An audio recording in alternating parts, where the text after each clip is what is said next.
palestra. É uma alegria muito grande. Eu não conhecia Telêmaco Borba.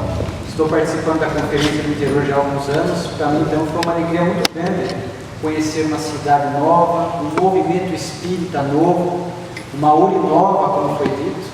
Eu sou do interior de São Paulo e a gente tem sido muito bem acolhido aqui no Paraná. Tenho feito muitas atividades doutrinárias e é com muita alegria que a gente vem ao Paraná, um povo muito acolhedor. Uma cultura diferente de São Paulo, a gente vai aprendendo.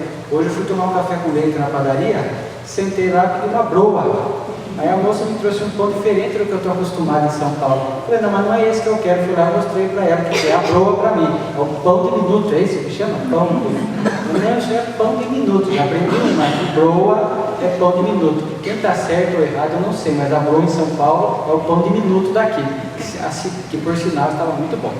Então a gente vai aprendendo a conhecer a cultura do estado do Paraná, esse contato com o movimento espírita, e algo me chamou a atenção, logo no início, quando estávamos conversando com a Esther. Porque, como dito, nós estamos aí comemorando os 150 anos da obra A Gênese. E quando eu propus a ela que escolhesse um dos temas da Gênese, porque a Gênese é dividida em 3 partes. A primeira parte é as causas primárias, depois os milagres e no fim as predições, a transição planetária. E ela escolheu o tema a evolução do espírito. E isso me chamou a atenção porque é um tema que nós vamos tentar torná-lo hoje acessível, mais assim, fácil de ser entendido, porque é um tema complexo. Então eu achei interessante essa escolha a demonstrar que o movimento espírita desta localidade, desta região, realmente está nessa busca de um entendimento doutrinário dessas questões mais profundas da alma. Porque hoje, conforme o tempo nos permitir, nós vamos falar da gênese corporal, o surgimento do corpo físico na Terra, do homem, a gênese espiritual, a evolução do espírito desde que foi criado por Deus, as informações que nós temos da espiritualidade, e ao final falar um pouco da nossa jornada evolutiva sobre a perspectiva moral. Então vai ser uma noite assim bem interessante, bem rica em termos de conteúdo doutrinário. E nós trouxemos para o nosso início uma frase de Paulo, uma carta de Paulo aos Romanos: transformai-vos pela renovação do vosso entendimento. E esse texto do Evangelho, das cartas de Paulo, o Emmanuel comentará na obra Pão Nosso. E num dado momento da lição ele fala: transformar-se-á o cristão devotado, não pelos sinais externos, e sim pelo entendimento, dotando a própria mente de nova luz em novas concepções. Então vejamos o quanto para nós, espíritos em evolução, é importante a questão do entendimento, do intelecto, ampliar o nosso conhecimento a respeito da vida, a vida física, as leis físicas que regem a vida, as leis espirituais que regem a nossa vida, o que nós somos, de onde viemos, para onde vamos. A doutrina espírita é um terreno fértil para que nós possamos buscar esse entendimento que Paulo fala. O Espírito Camilo, que é o benfeitor espiritual do nosso querido Raul Teixeira, também temos algumas obras do Raul ali à venda, todo o direito autoral lá para o Remanso Fraterno em Niterói, cuida de 200 crianças. O Espírito Camilo, na introdução da obra, quando a vida responde, ele vai chamar a nossa atenção para a necessidade do progresso intelectual, essa sede de conhecimento que a criatura humana tem, mas muitas vezes movida pela preguiça, ela acaba cerceando a oportunidade de buscar novos conceitos e novos aprendizados. E infelizmente isso se dá também dentro do movimento espírita. Nós temos um leque de obras, uma literatura vastíssima dentro do movimento espírita. Se nós pegarmos Chico e Divaldo, só aí já vão 700 obras aproximadamente. Se nós formos clássicos, Camilo Camargo, Gabriel Delano, Leon Denis, as obras da codificação, a revista espírita de Kardec, nós teremos aí uma quantidade imensurável de obras. Por quê? Porque no estágio em que nós nos encontramos, a ignorância ainda é um obstáculo para o nosso progresso. Na Terra, um mundo de provas e expiações, onde nós temos ainda uma cota muito grande de sofrimento, de dificuldade, de angústia, pelas escolhas equivocadas que nós próprios fazemos, quando nós sofremos e ignoramos, parece que o sofrimento fica mais intenso, há mais angústia. Então, eu não sei por que estou sofrendo, parece que Deus esqueceu de mim, porque tanto sofrimento na minha vida. Então, o sofrimento aliado à ignorância torna muitas vezes a nossa existência mais dolorosa aqui na Terra. E o caminho vai fazendo essa observação, dizendo que a ignorância é um véu que dificulta nós a enxergar a luz do entendimento, como diz ali, a própria mente de nova luz. Então, a ignorância é um obstáculo para o progresso da criatura humana. E como nós vencemos a ignorância? Senão através do estudo, senão através da leitura, senão através desses diálogos ricos de aprendizado. A Terra hoje vive um momento muito curioso. Com internet, Wi-Fi, a velocidade das redes sociais, nós nunca tivemos tanta informação disponível como hoje, mas nunca tivemos tanta carência de conhecimento. Olha, síndrome do excesso de informação e ao mesmo tempo da carência de conhecimento. Por quê? Porque nós temos nas redes sociais muita informação descartável, muita informação que não nos leva a lugar nenhum, muita informação que não traz nenhum enriquecimento intelectual, e acabamos desperdiçando parte do nosso tempo nos movimentando, buscando a leitura dessas informações que para nós, espíritos em evolução, trará quase nada de aprendizado de evolução. O que a criatura humana necessita é de conhecimento. E quando nós falamos de conhecimento, que é aquilo que permite ao espírito alçar voos maiores na direção do infinito, do aprendizado, não é só a informação espírita. Nós não chegamos a esse ponto de fanatismo. Somente o conhecimento espírita ensina. Não é verdade. Porque nós aprendemos na doutrina espírita que as leis morais e as leis materiais da vida provêm de Deus. É Deus que criou a lei da química, a lei da física, a lei da astrologia, etc. E é Deus o criador das leis espirituais, das leis morais, que estão lá na terceira parte do livro dos Espíritos. Portanto, deveremos aproveitar o nosso tempo para essa compreensão, essa dilatação do nosso conhecimento das leis materiais que regem a nossa vida e das leis espirituais. E, naturalmente, no campo das leis espirituais, a doutrina espírita tem a nos oferecer muito. Allan Kardec, na sua pedagogia incomparável, ele dá um exemplo assim, muito interessante. Ele diz assim: materialismo e espiritismo são dois viajores que partem do mesmo ponto de partida. Então, mais ou menos, espiritismo e materialismo não dá, e saem do mesmo ponto de partida e caminham um trecho, um percurso. Chega em um dado momento desse percurso, um dos viajores não pode prosseguir, o materialismo, porque ele não encontra explicação para todas as questões da vida. Dali para frente, o espiritismo segue essa trajetória porque tem informações adicionais a nos trazer. O elemento espiritual, a vida do espírito, as leis morais da vida, a reencarnação, e aí o espiritismo segue com essas informações valiosíssimas que o Espírito Camilo chama na obra Quando a Vida Responde. O Espiritismo, diz ele, nos traz doses generosas e valiosas informações. Por que nós estamos falando dessa questão do entendimento? Porque a obra Gênesis, a quinta obra da codificação, ela é a obra que Kardec precisou de mais tempo para preparar. porque trata de temas complexos, temas profundos, temas que vão tocar no intelecto, temas que vão tocar nessa nossa ampliação e entendimento da vida. A Gênese é uma obra muito vasta. Kardec vai falar das causas primárias, Kardec vai falar do surgimento do corpo humano, a gênese espiritual, sóis, planetas, cometas, dos 6 dias da criação simbólicos.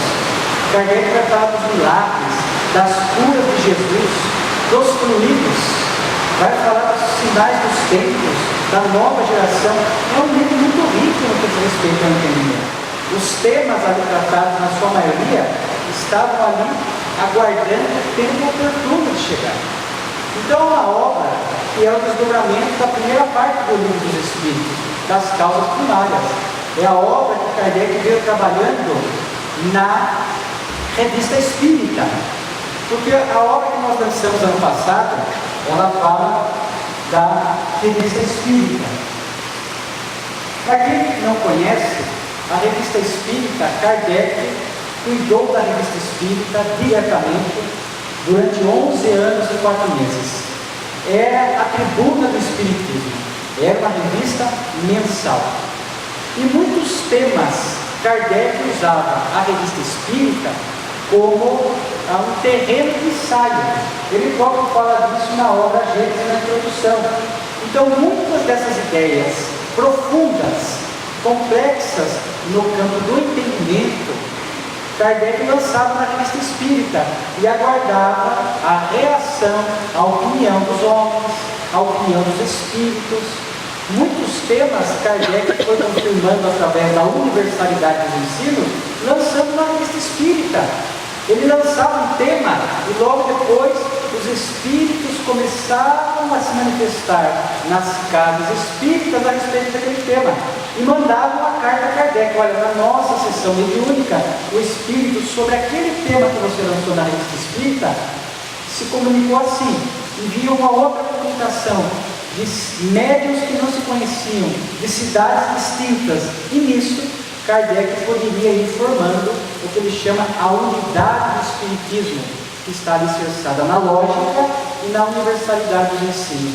Por isso Kardec fala na introdução que a obra Gênese, completando seus 150 anos, foi a obra mais trabalhada na Revista Espírita. A maioria dos temas que estão hoje na obra Gênese estão de formas esparsas na Revista Espírita.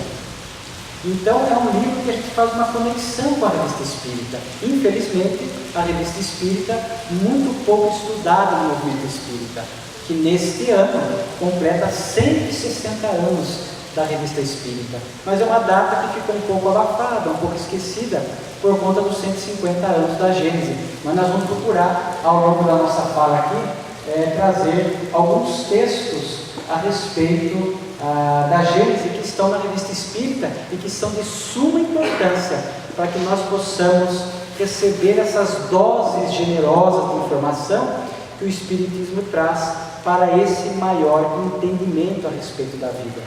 O Espírito de verdade no Evangelho segundo o Espiritismo fala: espíritas, amai-vos, espíritas, instruí-vos. O sentimento e o intelecto são as duas asas da evolução que permitem ao espírito ter este voo equilibrado.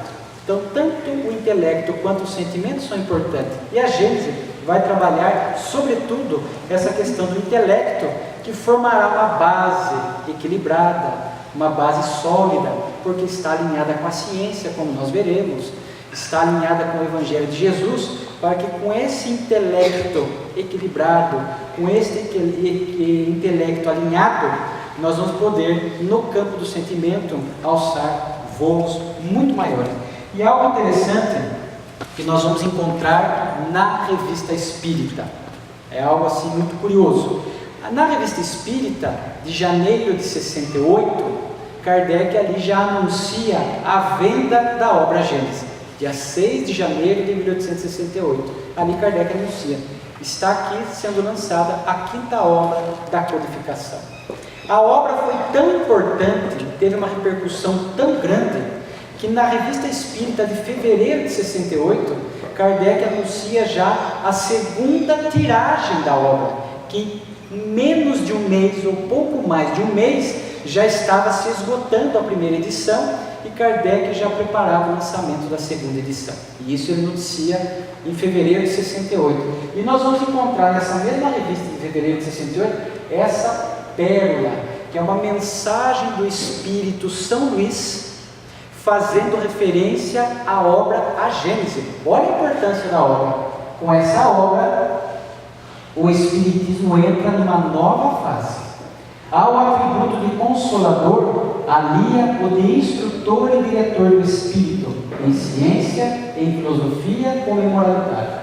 A questão da origem que se liga à Gênese é para todos causticante. Olha a importância da obra. Inaugura, segundo São Luís, que era um dos espíritos que fazia parte da equipe do Espírito de Verdade no mundo espiritual, responsável por trazer o Consolador prometido à Terra. Ele fala assim, com esta obra, com a última obra da codificação, o Espiritismo está entrando numa nova fase. Nessa fase de aliar a questão do Consolador, de instrutor e diretor do Espírito. Por quê? Porque, repito, a Gênese está tratando de temas até hoje desafiadores para a ciência. Nós vamos tratar de temas aqui hoje que ainda a ciência desconhece, porque ignora o espírito. Nós vamos tratar de temas aqui hoje que a grande maioria das pessoas no planeta Terra sequer cogitam. Porque quando nós vamos falar de gênese corporal, hoje a ciência deu passos adiantadíssimos e, alinhado com o Espiritismo, vem nos apresentar como surgiu a vida física na Terra. Hoje praticamente não há tantos mistérios, mas quando se fala da escalada evolutiva do espírito, a ciência, porque ignora o elemento espiritual, a humanidade aceitando a alma, mas desconhecendo a anterioridade da vida espiritual, praticamente desconhece isso que nós vamos tratar hoje. Então, é um assunto que movimenta muito mais a questão da instrução e a direção do espírito nesse campo do entendimento. Por isso que São Luís faz essa ressalva, que aqui é como se ele falasse aqui e agora, a partir de agora, o Espiritismo começará a preparar o terreno, porque começará a tratar de temas profundos. Causticante todo mundo tem essa curiosidade inata, né, da nossa origem espiritual, da nossa história espiritual. E ali a Gênese começou a trazer à tona esses assuntos que foram sendo, com o passar do tempo, complementadas. Abriu-se uma nova fase no Espiritismo. E esta temática que nós vamos tratar hoje à noite, depois vieram ao longo do tempo sendo complementadas por obras sérias. Eu vou deixar aqui 3 obras de sugestão para os senhores, que para quem gosta da temática da evolução do Espírito é indispensável.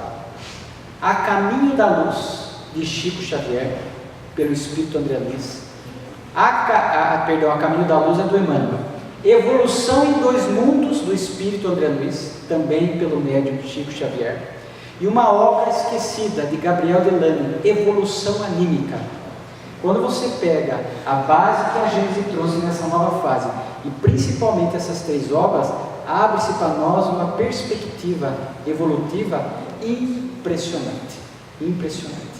E a obra Gênese, é importante que se diga e se mencione o seu primeiro capítulo, antes de nós tratarmos especificamente da Gênese corporal, que Allan Kardec, na própria introdução da obra, às vezes nós temos o hábito de pular a introdução de livro, nós somos meio apressados, né? A gente compra um livro, já que vai direto para o capítulo 1. A introdução não é tão importante, porque a introdução fala, né, o que a obra pretende. E Kardec, na introdução, ele vai fazer a seguinte observação: o primeiro capítulo da obra é imprescindível para entender o restante. Por quê? Caracteres da revelação espírita. Por quê? Na obra Gênese, Kardec trataria de temas, na sua maioria, que a ciência ainda desconhecia, ou que alguns temas estavam começando a desvendar. O que significa a palavra revelar? Revelar tornar conhecido aquilo que estava desconhecido até então. E o Espiritismo, diz Kardec nesse primeiro capítulo, é de revelação divina, porque o Espiritismo veio a mando de Deus, sob a tutela do Cristo, para a Terra. Então é a revelação divina, através dos Espíritos. E veio trazer temas, até então, que a ciência não abordava, que as pessoas não tinham entendimento, alguns que nós já citamos. Então isso os Espíritos vieram antecipar muitas pesquisas e estudos científicos na obra Gênesis. Muitos. Isso nós vamos encontrar na obra de André Luiz. Quantas coisas André Luiz falava na década de 1930, 1940, e a ciência veio descobrir 40, 50 anos depois. Então o Espiritismo tem esse caráter de revelação. Muitos temas, à época, Kardec não podia nem demonstrar dentro dos padrões da ciência. E olha a grandeza de Kardec. Alguns temas na obra Gênesis, ele colocará como teoria, hipótese, porque ele não podia comprovar dentro da argumentação científica da época. Então, para não atritar com a ciência, que ele respeitava muito, Kardec coloca hipótese. Então nós vamos encontrar ao longo da Gênesis alguns temas de hipótese do surgimento do corpo físico, teoria, e ele vai colocando porque ele não podia comprovar. Então na obra Gênesis nós vamos encontrar muita revelação espiritual, a partir das comunicações dos Espíritos, a universalidade dos ensinos, em alguns momentos, poucos, opiniões de Kardec, que ele chamou de teoria, para que não confundisse com a revelação divina. Aqui é um pensamento pessoal. Kardec lançou na obra Gênesis, são poucas, mas nós podemos dizer que 99% vieram a ser confirmadas pela ciência. Somente uma que a ciência depois demonstrou que Kardec estava em erro. Só que ele falou que se um dia a ciência demonstrar que o Espiritismo estivesse em erro num ponto, muda-se. Mas não era nem ponto do Espiritismo, era uma opinião de Kardec, da geração espontânea. A ciência depois demonstrou que essa tese que Kardec defende estava equivocada. Mas vimos a grandeza de Kardec, não misturava a sua opinião pessoal com a unidade da doutrina espírita. Então esse capítulo é importante para na hora que nós formos folheando a obra Gênesis, nós vamos entendendo que ela na sua maioria é revelação espiritual. E em pequena parte temos, que Kardec identifica, teoria, hipótese pessoal. Que repito, na sua totalidade, quase totalidade, com exceção da geração espontânea, todas as demais vieram a ser comprovadas pela ciência na atualidade. Então esse primeiro capítulo, ele é praticamente condição sine qua non para que a gente possa entender a obra Gênesis. Nós vamos falar aqui de uma parte mais hoje tranquila, que a época não era. Em 1868, havia na ciência uma hipótese do surgimento do corpo humano. Hoje em dia já é comprovado, embora algumas religiões discordem disso. Falar do surgimento do homem do ponto de vista físico, biológico, é praticamente trazer à tona aquelas duas teses, do criacionismo e do evolucionismo. Religião versus ciência. Aliás, hoje desencarnou Stephen Hawking, ele que é um grande defensor do evolucionismo ateísta, ele é um grande defensor dessa tese. Mas nós viemos e estamos duelando a religião dizendo que os 6 dias da criação, que Deus criou no primeiro dia, fez a luz, fez o sol, daqui a pouco o reino mineral, o vegetal, o animal e o homem, que Deus teria criado cada espécie vegetal, cada espécie animal e a espécie humana. Isso é o criacionismo, que está no Gênesis. Só que hoje, com o avanço da ciência, naturalmente que há uma colisão muito grande, Algumas religiões se adaptam, e é interessante que semana passada eu assisti um documentário. A própria Igreja Católica tem no Vaticano um observatório, onde alguns padres se debruçam a estudar o cosmos, o universo, para ali encontrar a mão de Deus. Então existem algumas linhas de religiões que já vão flexibilizando a letra do Antigo Testamento, adaptando às descobertas da ciência. Porque a religião, ela tem que atender às aspirações do coração, do intelecto e não pode ser desmentida pela ciência. E o Espiritismo, desde o seu primeiro momento, ele surgiu alinhado com a ciência. Como eu disse, o caráter progressista do Espiritismo. Se um dia a ciência apontar um erro, muda-se esse ponto. Mas até hoje, nós não vimos a ciência tirando a validade dos pontos fundamentais que a doutrina espírita veio trazer. Então essa questão do corpo físico é um duelo. Criacionismo, não, Deus criou cada espécie, o homem do livro da terra, a mulher da costela do homem. Há ainda algumas pessoas que aceitam essa teoria e nós respeitamos. O evolucionismo de Charles Darwin, ele fala que uma espécie é produto da outra. Então a espécie vai evoluindo e gera uma espécie mais avançada, mais melhorada. Então sempre a espécie subsequente, ele é produto da evolução da espécie anterior. Então as espécies foram se aperfeiçoando, foram surgindo, e surgiu então o reino vegetal, o reino animal, e o homem é produto dessa evolução de milênios. Essa escala que eu coloquei aqui, hoje é aceita pela ciência e também é aceita pelo Espiritismo. Que desde aquele começo da Gênese, Kardec lançou como teoria que o corpo físico humano surgiu dos macacos. Enquanto os espíritos já em patamar humano vieram para a Terra, porque ela estava em condições de receber o homem, naturalmente que o molde usado pela espiritualidade para surgir o corpo humano foi o macaco, os símios. E aí se bifurcou a linhagem. Nós continuamos até hoje com o macaco e até hoje nós temos a linhagem humana. Aquele primeiro que aparece ali, mais próximo do macaco, surgiu há 4 milhões de anos atrás. O segundo, 2 milhões de anos. O do meio, 1 milhão de anos. O Homo sapiens neanderthalis, 150 mil anos. E o Homo sapiens sapiens, 30 a 50 mil anos. Portanto, aquela tese de que a vida física surgiu com Adão e Eva, totalmente afastada pela ciência. Hoje, inclusive, registre-se, já existem teorias que vão alinhando as duas, porque o Espiritismo vem nos falar que as duas têm razão. As duas têm razão. E hoje existe a teoria do universo bem alinhado, a teoria do design inteligente, que são teorias praticamente que pegam um pouco do criacionismo e um pouco do evolucionismo. E o Espiritismo já vem nos falando isso. Quem é o autor da vida? É Deus. Deus é a inteligência suprema, causa primária de todas as coisas. Deus é o autor da vida. A vida na Terra surgiu em 6 dias? Não. Cada dia da criação, no Gênesis, Kardec trata disso na Gênesis, é período de milhões de anos. Por quê? Porque a geologia mostra, através do estudo das rochas, do subsolo, nós entendemos cada período.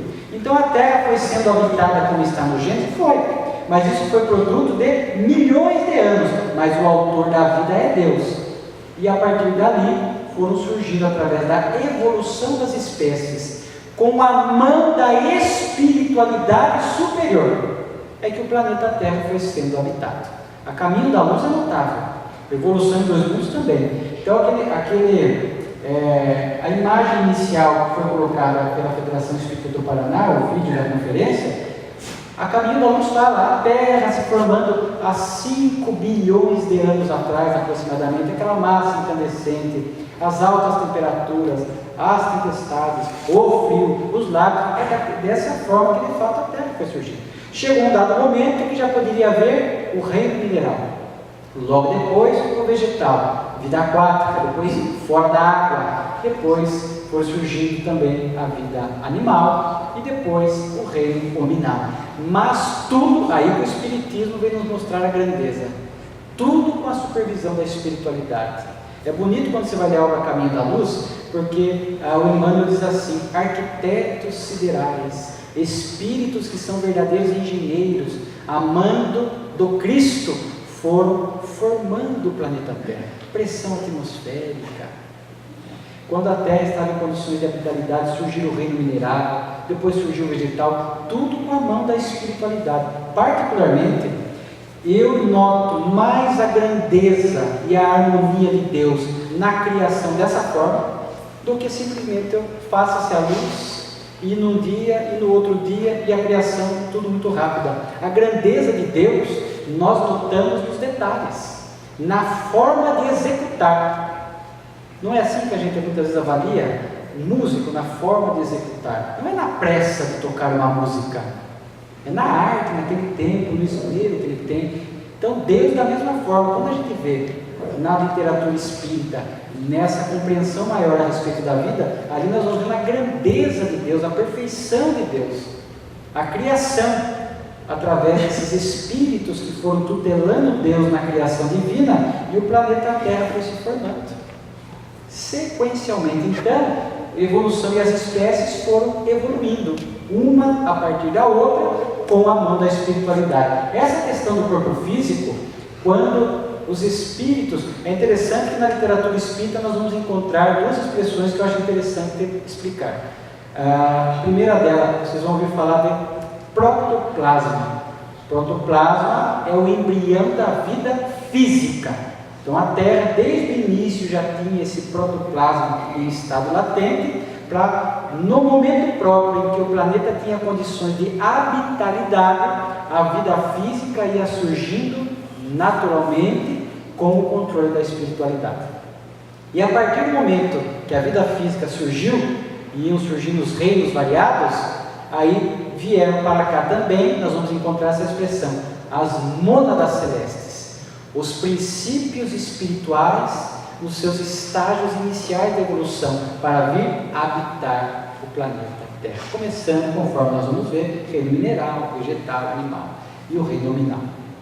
Porque dentro da literatura espírita nós vamos aprender a distinguir espírito, são os seres inteligentes da criação, que já atingiram o status da inteligência, o reino nominal. Doutrinariamente falando, antes do reino nominal, o correto é falar princípio espiritual, ou princípio inteligente, ou psiquismo. Mas, às vezes assim, poeticamente, ou simbolicamente, a gente costuma falar a alma do animal, a alma do vegetal. Não está assim errado, assim, poeticamente falando, mas o correto, doutrinariamente, são princípios espirituais que nós vamos fazer. Essa sequência que nós estamos vendo ali, com a mão da espiritualidade. Vêm os primeiros espíritos em estágios humanos para a Terra, e quando eles se vinculam ao organismo do símio, do macaco, naturalmente eles vão imprimindo nesse corpo do símio as modificações. E os benfeitores espirituais também vão agindo no perispírito, no corpo espiritual, diminuindo o braço, ficando mais ereto, menos pelo, toda essa a caixa craniana, todas essas modificações eram do corpo espiritual para o corpo físico, e isso milhões de anos, nessas idas e vindas do espírito, nesses estágios iniciais do reino nominal, este ir e vir, iam imprimindo modificações no corpo físico, até que ele atingisse esse estágio de Homo sapiens sapiens. Então o molde físico veio sim dos símios, que Kardec lançou na Gênese como teoria, mas que hoje é perfeitamente aceito pela ciência. Nessa parte da gênese orgânica, do surgimento do corpo físico, como eu disse, foi uma inovação que Kardec trouxe para a época. Hoje nós vemos há muitos documentários que usam os recursos da tecnologia, que mostram para nós desde a formação da Terra, nuvem de gases e poeiras que foram se condensando, a lei da gravitação, e etc., as tempestades, lagos, os reinos, tudo isso é muito bem documentado hoje pela ciência e está muito bem alinhado com aquilo que o Espiritismo já vem nos ofertando a título de conhecimento há muito tempo. Mas agora nós vamos falar a respeito da gênese espiritual. Para mim é um capítulo notável dentro do Espiritismo entender a nossa história espiritual desde o momento da criação divina. É claro que nós não temos toda a informação, nem teríamos condições. Kardec falará na Revista Espírita, o Espiritismo não trouxe toda a verdade, porque nós não temos condições de receber toda a verdade. Ele vem oferecendo essas doses generosas de conhecimento, à medida que a criatura humana ou nós progredimos, os espíritos vão liberando mais informação. O que nós vamos expor aqui não é a evolução completa, integral, porque há hiatos, há lacunas que nós não conhecemos. Há informações que os espíritos são muito econômicos, porque nos falta palavra, nos falta conhecimento, mas nós vamos traçar aqui uma linha geral, pelo menos, da nossa evolução espiritual. E eu vou falar uma coisa para vocês, gente, se segure na cadeira aí, porque nós somos velhos, muitos velhos, muito velhos. Segundo André Luiz, na obra Evolução em Dois Mundos, desde o monocelular, uma célula, até a idade das pedras, nós, espiritualmente falando, demoramos, sabe quanto para evoluir? 1 bilhão e 500 milhões de anos. Se a gente acrescentar em reino mineral e acrescentar da idade da pedra até hoje, nós podemos dizer assim, sem medo de errar, que espiritualmente falando, a nossa idade, se a gente pegasse o nosso RG espiritual, nós vamos ver que qual a sua idade? Ela tem 2 bilhões de anos. Olha o investimento divino em nós. Olha o nosso passado olhando para trás. Porque Jesus falou que Ele trabalha e o Pai também trabalha. Então Deus trabalha, Deus descansa.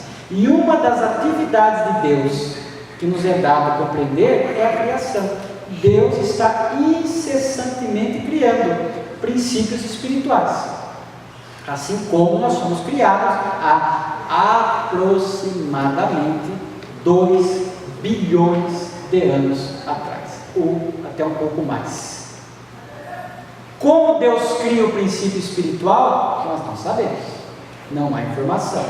Qualquer fala nossa seria mera especulação, e nós não temos, nem queremos fazer isso, é mera especulação. Como Deus cria, até para os espíritos vinculados à terra, espíritos que cuidam da terra, para muitos deles ainda é um enigma. Já vi mensagens espirituais, para nós ainda a criação divina é um enigma. Então, mesmo para espíritos que já atingiram um alto patamar que a Terra, o planeta permite, ainda não conseguiram decifrar. Então, isso é para nós um pouco mais adiante dentro da evolução. Mas o fato é que Deus criou o princípio espiritual, aonde se inicia a nossa evolução. Nós temos uma frase do Espírito André Luiz, na obra Evolução do Mundo, que é para nós a síntese. Ao longo da atração do mineral, da sensação do vegetal e do instinto no animal, vemos a crisálida da consciência construindo as suas faculdades de organização, sensibilidade e inteligência, transformando gradativamente toda a atividade nervosa em vida psíquica. E nós temos aquela famosa questão 540 do Livro dos Espíritos. Do átomo primitivo ao arcanjo, tudo se encadeia na natureza. Então não há saltos de evolução. A partir do momento que Deus cria o princípio espiritual, há uma organização, uma ordenação, uma sequência evolutiva. Nos 3 reinos inferiores, mineral, vegetal e animal, essa evolução é automática, tutelada pela espiritualidade maior. Quando nós atingimos o reino nominal, aí surge o senso moral, o livre-arbítrio, a responsabilidade, a lei de causa e efeito, etc. Mas aqui é para nós uma síntese. O espírito, então, o princípio espiritual, vamos usar a nomenclatura correta, o psiquismo, o princípio espiritual, o princípio inteligente, inicia a sua evolução no mineral.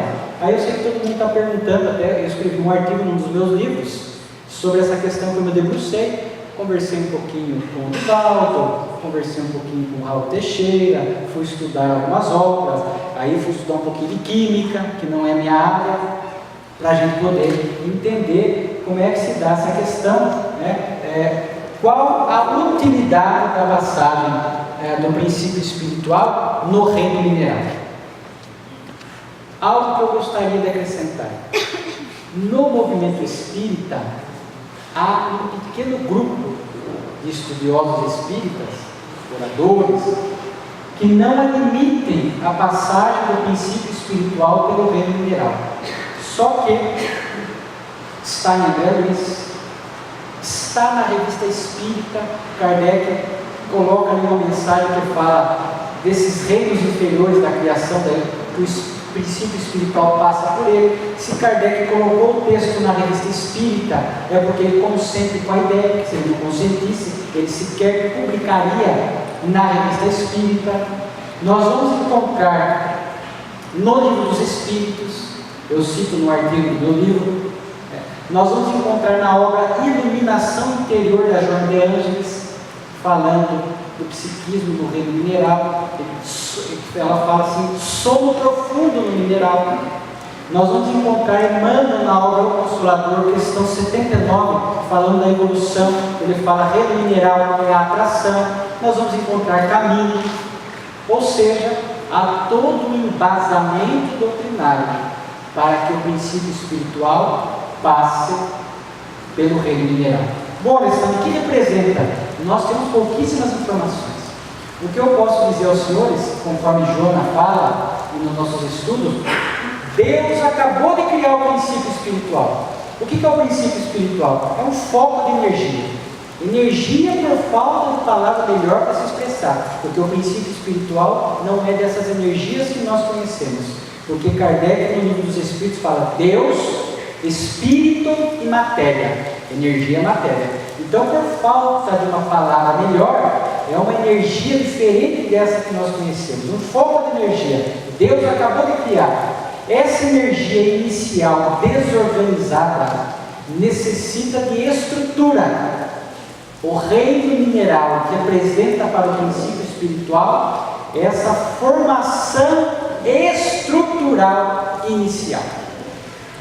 Gabriel Delane, na obra Evolução Anímica, vai falar disso. Vai falar: a passagem pelo reino mineral representa para o princípio espiritual o que a estrutura óssea representa para o corpo humano. Olha o simbolismo, olha a comparação. O que a estrutura óssea representa para o corpo físico.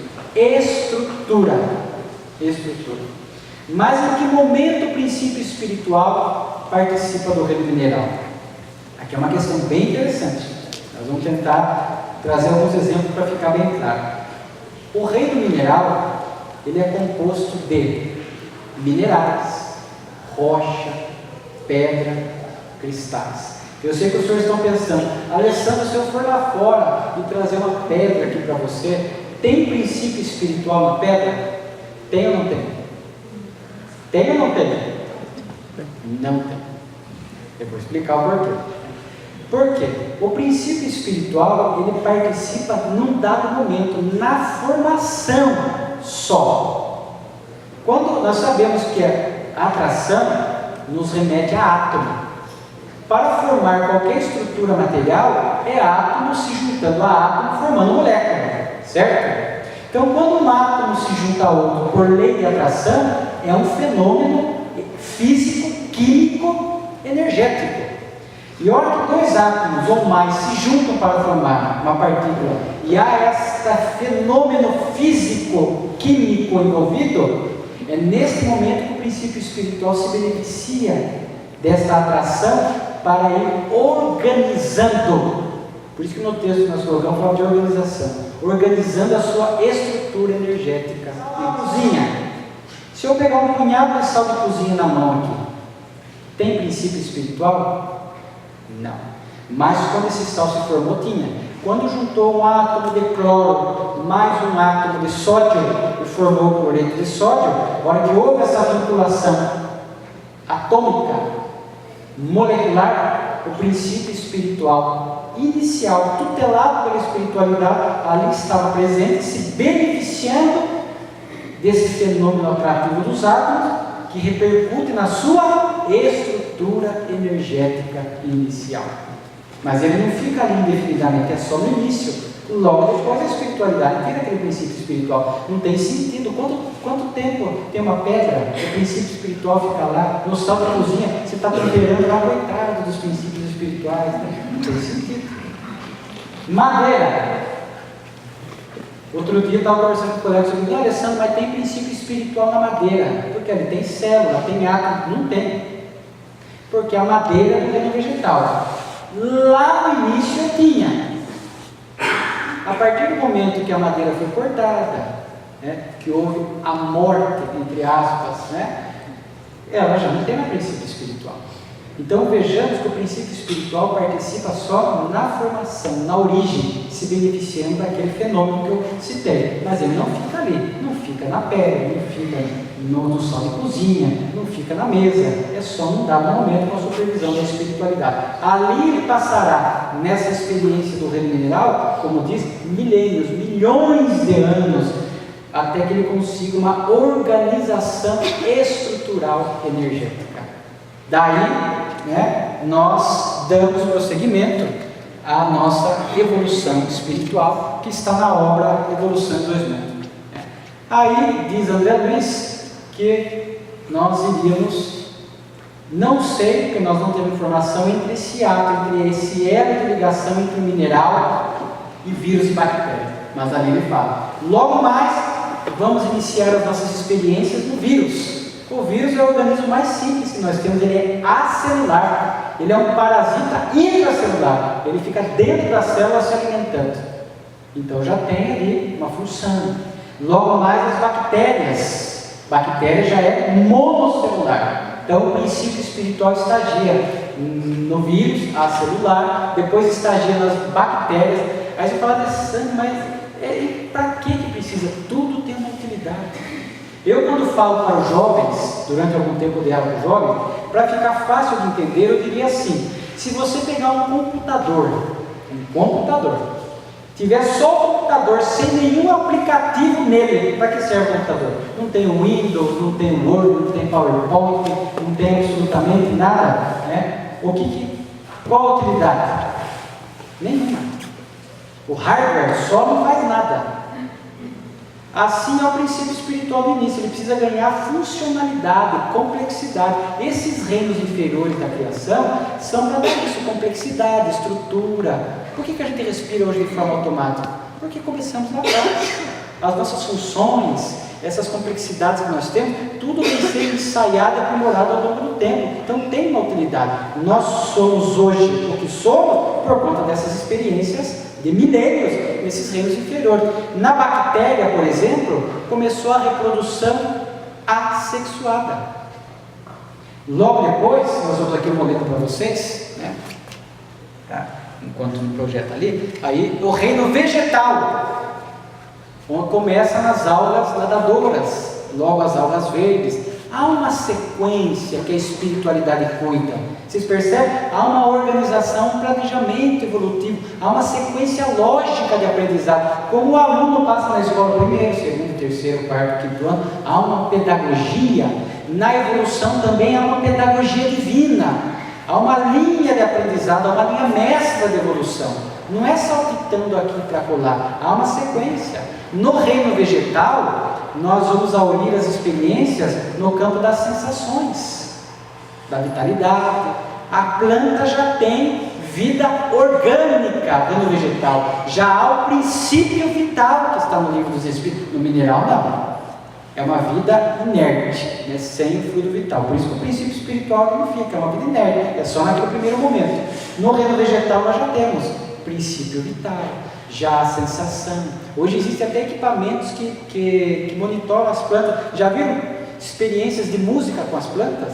Cresce mais forte, cresce mais vigorosa, capta a energia do ambiente. Já é a planta demonstrando uma sensibilidade rudimentar embrionária.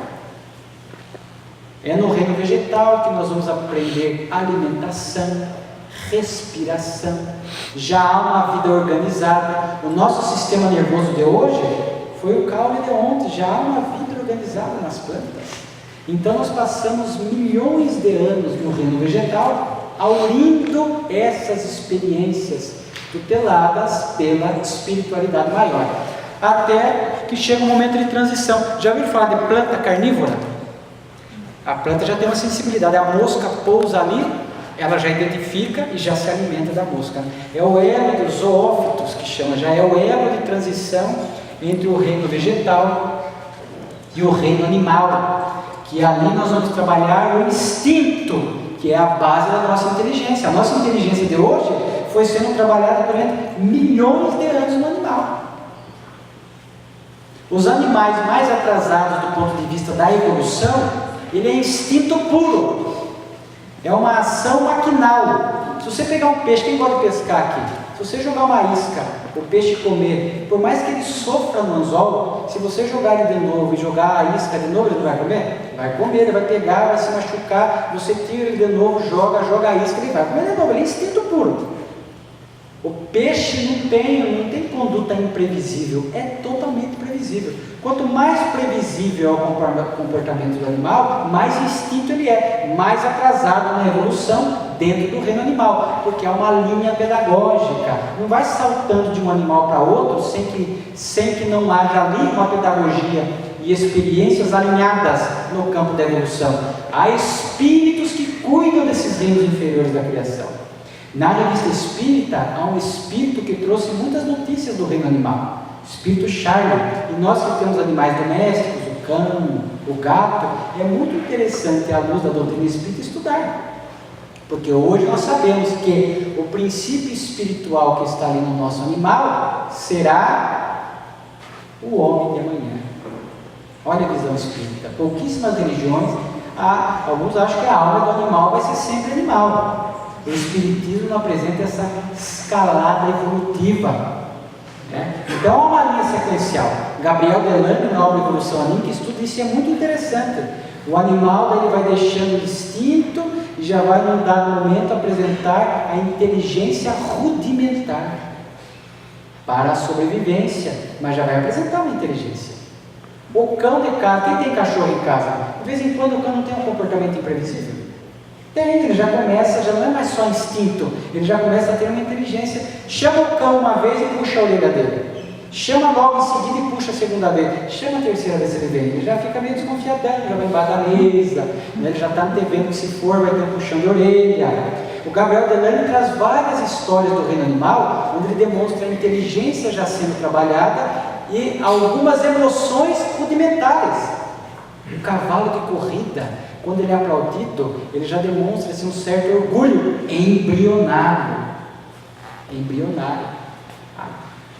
A mãe cuidando do filhote já é um amor maternal embrionário.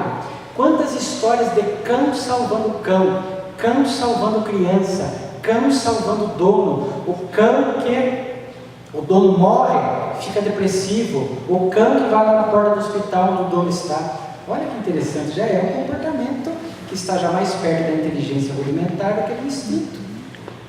Então, o Gabriel Delane faz esses estudos para demonstrar essa escalada evolutiva no reino animal. Olha que interessante.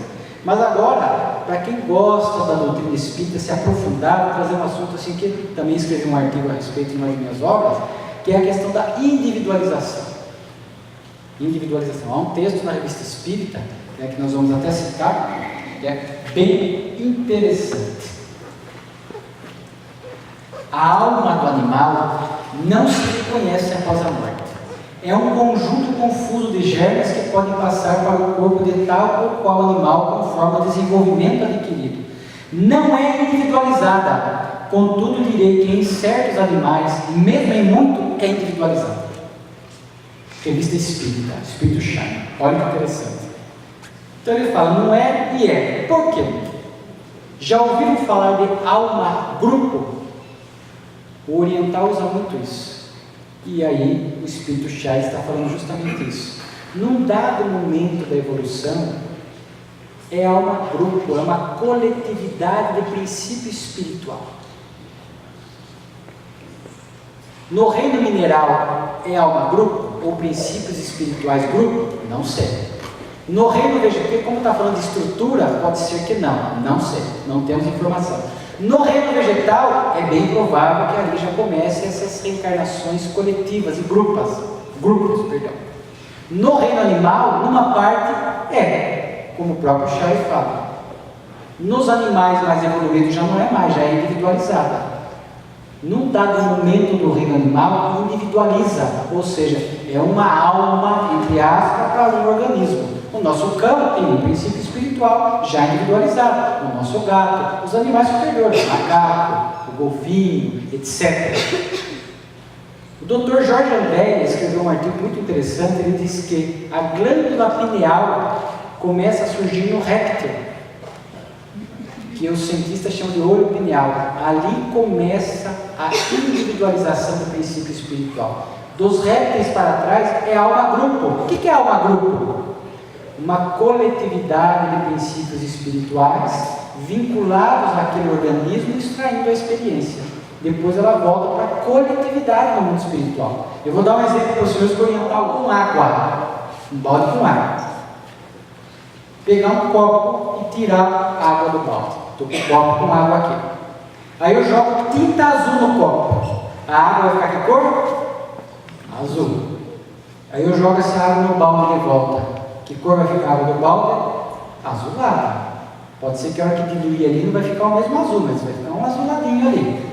Porque aquela tinta azul se compartilha com o restante da água do balde. Assim é, ou são as experiências da alma grupo. Uma parte vem, reencarna, tutelado pela espiritualidade, esse grupo de princípios espirituais, extrai o aprendizado necessário e a hora que volta para a alma grupo de origem, compartilha a experiência aprendida. Olha que interessante. Olha que interessante. É isso que Charles está falando para nós. Olha que interessante. E você sabe por que eu tive esse insight, vamos dizer assim? Porque eu estava lendo uma obra do Divaldo Pereira Franco, chamada Atualidade do Pensamento Espírita, e lá tem uma pergunta feita assim para o Espírito Viana de Carvalho. Vamos imaginar os milhares de insetos que existem na Terra. São milhares. Cada um tem um princípio espiritual. Dizer. Esse inseto, esse princípio espiritual do inseto, vai se humanizar, vai se tornar um espírito? E a resposta do Viana de Carvalho, que me chocou à época, foi não necessariamente. Eu falei, como não? Se tem um princípio espiritual e ele morre, depois que nós somos criados por Deus, nós somos eternos, como é que não vai se tornar um espírito? E aí que na época eu fiz uma entrevista com o Divaldo, perguntando a ele, ele falou, meu filho, são como se fossem moléculas de psiquismo, moléculas de princípio espiritual, que num dado momento, quando vão se individualizar, vários princípios espirituais se fundem para formar um só. A partir dali, jamais se perde a individualidade. Então, nos répteis, é quando acontece essa individualização. Vários princípios espirituais se fundem para formar um só. A partir dali, segue a sua evolução individualizada até tornar-se espírito no reino nominal. Olha. Como individualiza? Não sabemos. Como é esse processo no mundo espiritual dos espíritos pegarem diversos princípios espirituais para fundirem-se e formar um só individualizado? Nós não sabemos como é que se dá. Mas hoje nós temos essa notícia então. Então nos nossos animais. Segundo Chico, uma entrevista na obra Kardec Prossegue, embora na obra Kardec Prossegue, particularmente, só para não ficar aqui implícito, discorda da tese de que Chico é Kardec, porque a obra Kardec Prossegue na forma de tentar apresentar Chico como a reencarnação de Kardec. E, de fato, o Divaldo já respondeu essa pergunta, Raul já respondeu essa pergunta, são personalidades distintas, ponto. Não é a reencarnação de Kardec. Mas a obra tenta demonstrar isso e tem uma entrevista do Chico. Ele fala que o animal mais evoluído é o cão. É o cão. E aí eu pergunto, em termos de evolução espiritual, chegamos no ápice do reino animal. Cão, esse chamado elo perdido entre o reino animal e o hominal, o cão vai direto para o reino nominal? O que vocês acham? Vai, gente. Chegou no limite, no máximo do reino animal, o princípio espiritual. Ele já vai para o homem? Não. Olha só. Isso é uma questão interessante. No livro dos Espíritos, tem uma pergunta que diz que a distância entre o animal e o homem é a mesma distância do homem e Deus. Então há uma distância muito grande entre o animal mais evoluído da Terra, provavelmente o cão, conforme o Chico nos fala, para inaugurar o reino animal. Essa mensagem, olha a preciosidade da revista espírita, mas entre o animal mais inteligente e o homem, há uma evidente lacuna, que em algum lugar deve ser preenchida, porque a natureza não deixa elas vazias, essa lacuna. De onde vem essa lacuna? Pergunta Kardec. E o São Luís vai responder: essa lacuna dos seres é apenas aparente. não existe na realidade, vem das raças desaparecidas. Antigamente na Terra, quando se chegava no ápice do animal, haviam raças que hoje extintas que daria continuidade a essa evolução entre o animal até chegar no hominal. Mas hoje nós já não temos mais essas raças extintas, desaparecidas. Quando o princípio espiritual atinge o máximo do reino animal, espiritualmente falando, ele vai prosseguir a sua evolução nas muitas moradas da casa do Pai, em outros mundos. Lá ele completa essa lacuna, e quando ele estiver no patamar do reino hominal, aí sim ele poderá retornar para a Terra, no reino nominal ou em outros mundos que estão no mesmo patamar da Terra. Olha essa lacuna. Por isso que a ciência encontra esse chamado elo perdido, essa transição entre o animal e o nominal, seja espiritualmente falando, né, que é a nossa abordagem. Antigamente, raças desaparecidas, atualmente vão para outras moradas da casa do Pai. Eu gosto da pedagogia, é como uma escola. Na escola tem do 1º ao 9º ano, certo? Mas não tem o ensino médio. E depois vamos dizer que essa escola tem o curso superior.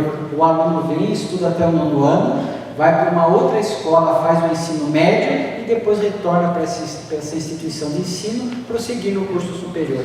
Assim é a evolução. Às vezes, essas moradas da casa do Pai, nós vamos para outros mundos. No mundo espiritual, prossegue este progresso. Olha como a visão espírita monta este quebra-cabeça para que nós possamos entender a nossa gênese espiritual, a fim de que a gente possa então atingir o chamado reino hominal, o reino nominal, onde assim agora nós temos a inteligência, o pensamento contínuo, o senso moral, nós temos a imaginação, nós temos essa ideia inata de Deus, que nós não encontramos naturalmente no animal e nem sequer no vegetal. Ok? Qualquer dúvida, depois vocês continuarem à disposição dos senhores para que a gente possa tratar, que realmente é um tema bastante interessante. Notem que até agora nós estamos falando da evolução espiritual, falando da gênese espiritual. Deu para entender o nosso passado, gente? Aí eu quero fazer uma observação. Quer dizer, o jovem costuma perguntar isso para nós. Nossa, Alessandro, então eu já fui uma planta? Eu já fui uma pedra? Não é um termo doutrinário correto falar, porque nós estamos individualizados. Nós não fomos pedras, nós não fomos, né? É uma forma incorreta de apresentar. Nós já passamos por essas experiências dos reinos inferiores da criação, extraindo o aprendizado. Mas é uma linguagem assim, muito pobre, muito inexata. Você simplesmente, fui uma pedra, eu fui uma pedra, não. Eu acho que doutrinariamente nós não podemos fazer essa assertiva, até porque nós vemos essas questões complexas da individualização do princípio espiritual. Quando individualizou, por exemplo, o cão, Alessandro, já fui um cão, não é uma forma correta. Eu, espírito mais atrasado, já estive vinculado a um organismo animal, extraindo toda a experiência que ele tinha a me ofertar. É uma forma mais correta do ponto de vista da doutrina. Agora que nós atingimos o reino nominal, naturalmente que para nós abre essa perspectiva do progresso moral. Agora nós estamos falando do progresso moral. Chegamos no reino hominal. Como é que representa para nós a evolução? E aí nós temos uma frase do Espírito Lázaro no Evangelho segundo o Espiritismo, que é também a espinha dorsal para nós usarmos aqui como referência. No seu ponto de partida, o homem, o ponto de partida do reino nominal, o homem só tem instintos, mais avançado e corrompido só tem sensações, mais instruído e purificado tem sentimentos, e o amor é o requinte do sentimento. O Espírito Lázaro no Evangelho segundo o Espiritismo, capítulo 11. Olha que frase.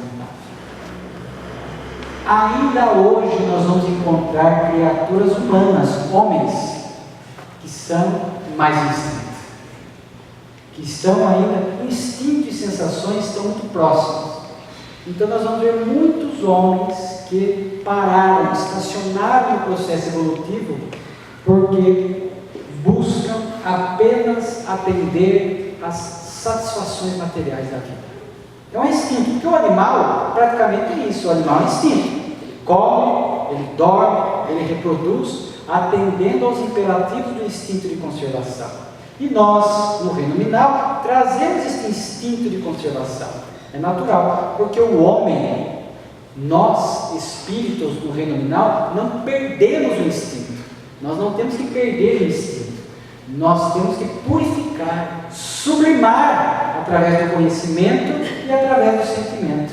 Porque nós nunca vamos perder o instinto de conservação. Faz parte da vida, o preservar a vida. O instinto sexual, lei de reprodução. No nosso estágio de evolução, nós não vamos perder o instinto sexual. Nós vamos sublimar, nós vamos alinhar com o Evangelho de Jesus para que tenhamos uma conduta nobre do ponto de vista moral. Mas infelizmente o que nós encontramos ainda na atualidade é uma parte da sociedade instinto, reagindo, procurando atender apenas o prazer, as sensações. Não é verdade? Então, quantas pessoas que a vida é pautada por isso?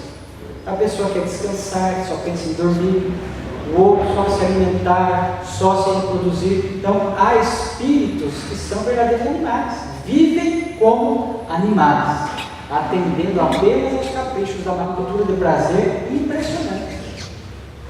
O chamado conforto da vida moderna, as facilidades da vida atual, às vezes atingem esse espírito mais atrasado, mais indisciplinado, mais preguiçoso do ponto de vista espiritual, e ele simplesmente paralisa.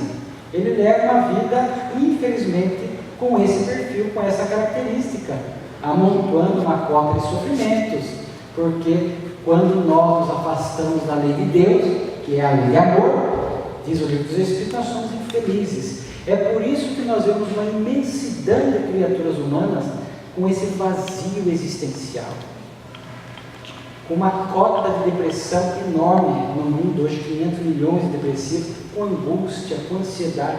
Eu faço atendimento fraterno na casa espírita há mais de 2 décadas. É uma área da casa espírita que eu gosto muito, desde o começo do trabalho nela.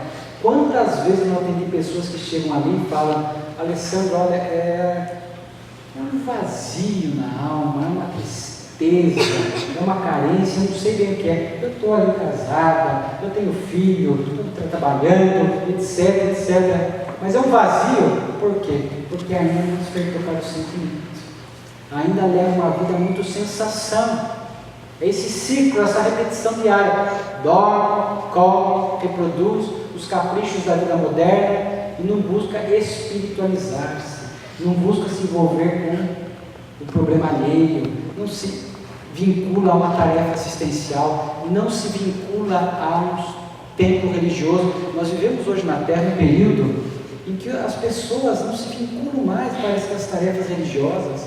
Eu vejo muitos pais que estão crescendo e, portanto, ensinando seus filhos a não ter religião nenhuma, não vão a religião nenhuma.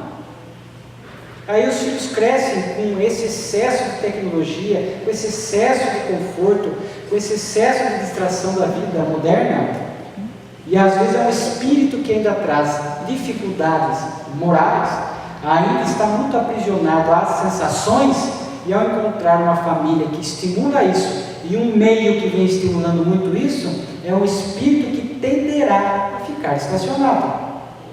Eu falo para muitos amigos: vá ao templo religioso. Mas eu não gosto. Mas você há de se identificar com algum, não é possível. Vá naquele, frequente esse. Procure algum para você se identificar. Porque as nossas crianças de hoje estão crescendo sem referência religiosa. E aí crescem neste meio onde a matéria exerce um fascínio muito grande. E aí nós vemos esta cota de prazer que nós vivemos na atualidade. O egoísmo, que é o vício mais grave, segundo os Espíritos, porque dele, do egoísmo, se derivam todas as mazelas morais da criatura humana. O egoísmo é resquício do instinto. É o instinto de conservação somado à razão. Eu trago o instinto de conservação, de preservação da vida, e agora cheguei no reino nominal, traga a razão, razão mais instinto de conservação, torna-se egoísmo, porque daí eu passo a preservar a minha própria vida, atendendo apenas aos meus interesses, aos meus caprichos, o que é bom para mim, o que é melhor para mim, o que eu ganho por isso. Com isso, é um instinto de conservação sem estar sublimado. E muitos de nós trazemos, diríamos aqui que na Terra, todos nós trazemos essa cota de egoísmo que nós temos que ir lutando contra. E tem um exercício que eu adoro, gente. Quem vai com a família comer pizza? Vai em restaurante? Eu falo por mim. A gente entra no restaurante, olha a cota de egoísmo. Normalmente a gente é o primeiro a sentar. Você senta sem se preocupar com os outros onde vão sentar. O garçom traz o cardápio, o primeiro a pegar o cardápio. Egoísmo. Qual sabor quer? O meu é meia portuguesa, depois eles escolhem. Então, primeiro a pedir. Olha como no dia a dia o egoísmo vai se manifestando, que é um produto do instinto de conservação, sem estar sublimado. Porque se eu estou no sentimento, eu acomodo todo mundo na mesa primeiro. O garçom traz o cardápio, eu passo para os outros. Não podem escolher o sabor aí. Se sobrar um sabor, eu escolho. O que vocês escolherem está bom. Olha só como no dia a dia a gente pode ir se avaliando. Isso para não falar no instinto sexual, que é um instinto vigoroso, tanto quanto de conservação, que a criatura humana vem lidando muito mal. Filomeno de Miranda Espírito fala, poucos na Terra lidam equilibradamente com o instinto sexual. Nós estamos na Terra hoje num período de sexualidade que é impressionante. A televisão, as redes sociais, é um apelo. BBB. Por que BBB faz sucesso? Você quer ver aqueles corpos esculturais que estão lá, né? E etc.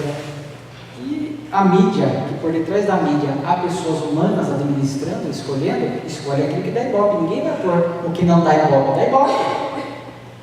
Há um mês atrás, aproximadamente, eu vi na internet, eu tenho 3 filhos, e meu caçula tem 12 anos. Sabe o que mais se busca na internet? Pornografia. E ali diz que 90% das crianças até 11 anos, com 11 anos de idade, já viram sexo explícito na internet. Aí nós estamos monitorando. Então nós vivemos um período de sexualidade, com 14 anos já há, hoje em dia, a maioria das jovens, masculino e feminino, de 14 anos de idade, já tiveram a sua primeira experiência sexual. É a cultura de prazer. É o instinto sexual, é o prazer pelo prazer, sem o sentimento. Que o Espiritismo vem nos apresentar o sexo com sentimento, com responsabilidade. Uma vez perguntaram ao Chico, né? Chico, o Espiritismo pensa no sexo antes do casamento? E o Chico deu uma resposta notável, né? O sexo só vale a pena quando há o amor, porque se não há o sentimento, seja antes ou seja depois do casamento, ele não vale a pena.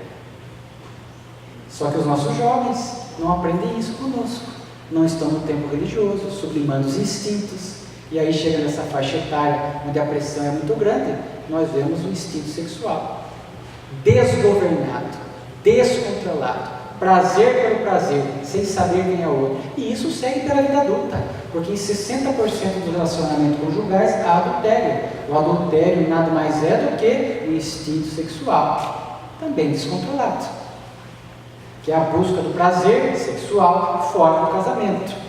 Então nós vivemos uma cultura de sexualidade e instinto que é impressionante, que é realmente algo que nos chama muito a atenção na atualidade. A violência é instinto, reagir é instinto, agir é razão. As pessoas hoje reagem, porque o animal é compelido a reagir, ele vive num meio hostil, concorrendo com as demais espécies, tendo que competir por alimentação, então é naturalmente que ele reage, mas para a sobrevivência.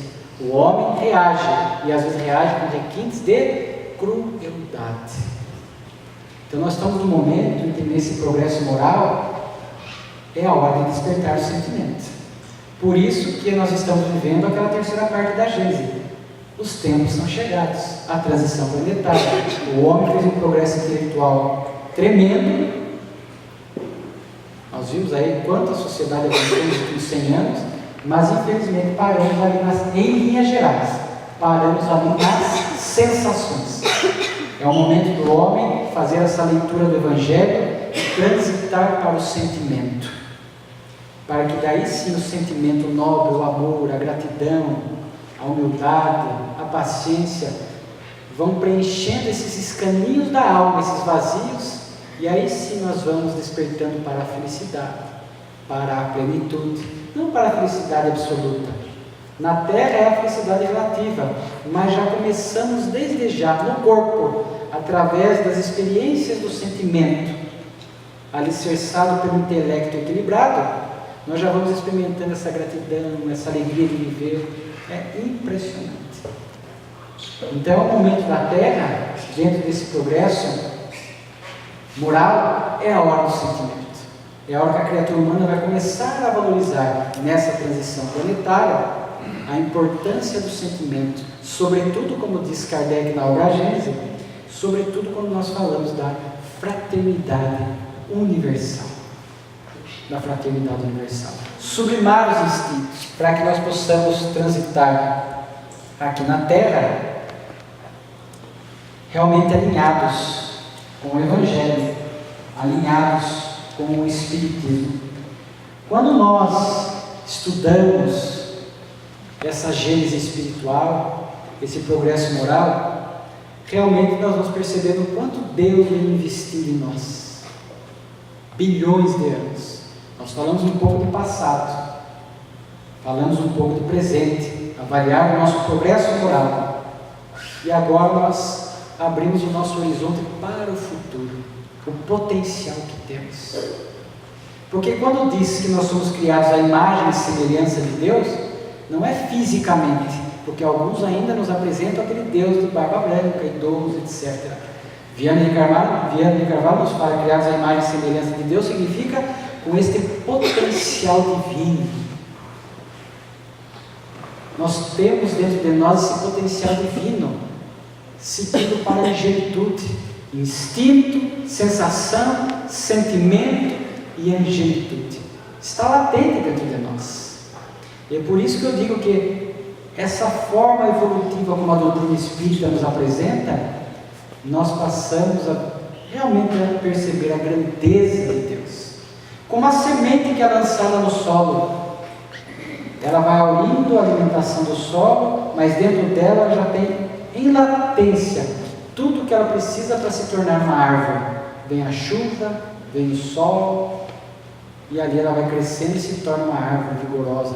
Assim somos nós, criados por Deus lá atrás, princípio espiritual, iniciante simples e ignorante, mas com todo o potencial divino, para a gente passar pelo reino mineral, estrutura, reino vegetal, sensibilidade, organização, reino animal, instinto, reino nominal, inteligência e moralidade. Agora sim, à luz da doutrina espírita, nós passamos a entender essa fala do Cristo, porque na doutrina espírita, eu sempre ouvi falar aquela frase: Jesus nos falou, vós sois deuses, podem fazer o que eu faço e muito mais. Já ouviram essa frase? Só que ela não está cunhada dessa forma no Evangelho, ela está desdobrada em 2 textos de João. Na Santa Ceia, Jesus fala: amém, amém vos digo, aquele que crê em mim, as obras que eu faço, ele também fará, e fará maiores do que estas, porque eu vou para o Pai. Então vejam Jesus falando do nosso potencial: fará as obras que eu faço e maiores. E respondendo Jesus, no outro texto do Evangelho: não está escrito em vossa lei? Aí ele está repetindo o Salmo 82. Eu disse, sois deuses. Ou seja, Jesus está repetindo o Salmo: sois deuses, poderão fazer as obras que eu faço maior. Aí a gente olha esse potencial divino dentro de nós, aguardando ser explorado, desdobrado. Nós olhamos agora para o progresso na direção do infinito e vemos o que nos aguarda. Mas o futuro é resultado daquilo que nós realizamos hoje. O progresso é inevitável, mas nós podemos estacionar, dificultar, não estancar eternamente, porque fomos criados com esse gênero da perfeição para evoluir. Então hoje nós vamos entendendo que porque a nossa destinação é a perfeição relativa, é a angelitude. E aí sim nós vamos entender aquela proposta de Jesus: eu e o Pai somos um só. Ou Paulo de Tarso: já não sou eu que vivo mais, mas é o Cristo que vive em mim. Jesus sintetizou tudo isso que nós falamos hoje. Esses assuntos, alguns sim complexos, mas que a doutrina espírita nos permite começar a compreender. E é muito belo olhar para trás e ver a nossa gênese espiritual. E é muito belo olhar para adiante e ver o que nos aguarda. Jesus sintetizou tudo isso na parábola do filho pródigo. Quando a gente sai da casa do Pai, a criação divina, simples e ignorante, e passamos pela evolução dos reinos inferiores, da criação, e simbolicamente, eis que num dado momento, à casa do Pai, para essa integração com Deus. E lá Jesus fala que o Pai está de braços abertos, aguardando o Filho que retorna à casa. Assim somos nós. Saímos da mão de Deus, as experiências, mas lá está Deus, generoso, amoroso, simbolicamente de braços abertos, nos aguardando para esse retorno, para essa integração. Essa integração não é que nós vamos perder a nossa individualidade e nos fundirmos com Deus na doutrina do panteísmo. Não, essa integração se dará, como Jesus falou: eu e o Pai somos um só. Ou Paulo: Jesus vive em mim. É essa integração intelecto-moral, quando nós passaremos a agir de conformidade com os princípios do Evangelho, do bem, do intelecto bem alinhado, etc. Então que nós possamos esta noite refletir e movimentar este esforço, este empenho, rogando a Jesus para que nos fortaleça, nos inspire, para que a gente agora, lúcido, conforme as doses generosas de conhecimento que o Espiritismo vem nos ofertando, agora nós possamos olhar e voltar e caminhar para a casa do Pai. Que possamos alinhar com Deus, alinhar com Jesus, e a nossa vida possa ser um hino de feitos, uma carta viva do Evangelho, aproveitando a atual reencarnação, aproveitando o momento existencial para fazer o progresso intelecto-moral, que é, em síntese, o sentido da vida, o sentido da reencarnação. Agradecemos muito a paciência dos senhores, o tempo deve ter se estendido, estou sem relógio aqui, mas o tema é muito oportuno. Com muita alegria que nós tivemos aqui esta noite, conhecendo os confrades aqui de Telêmaco Borba, que Jesus possa nos inspirar, aqueles que irão à conferência em Curitiba, nutrir-se de mais conhecimento através dos grandes oradores da doutrina, Haroldo, Divaldo, Alberto, Sandra Paula, Sandra Borba, para que a gente possa se nutrir desse conhecimento e da energia, desta energia que os benfeitores movimentam nesse ambiente, esses fluidos, usando a linguagem correta que a gente nos mostra. A gente vai lá, nutre-se de conhecimento e de fluidos, para que a gente possa voltar ao nosso cotidiano, não mais amarrado pelo instinto e pela sensação, mas tendo o sentimento de amor como diretriz, para que a gente possa fazer brilhar a nossa alma, brilhar a nossa luz, que é a proposta do Cristo. Muito obrigado, que Jesus permaneça conosco. Agora eu devolvo o microfone para que possam fazer o fecho aqui da nossa noite, e lembrando que eu continuo à disposição para o cumprimento, para a dúvida, para autografar as obras, enfim, continuaremos aqui à disposição dos senhores. Muito obrigado, que Jesus fique conosco, hoje e sempre.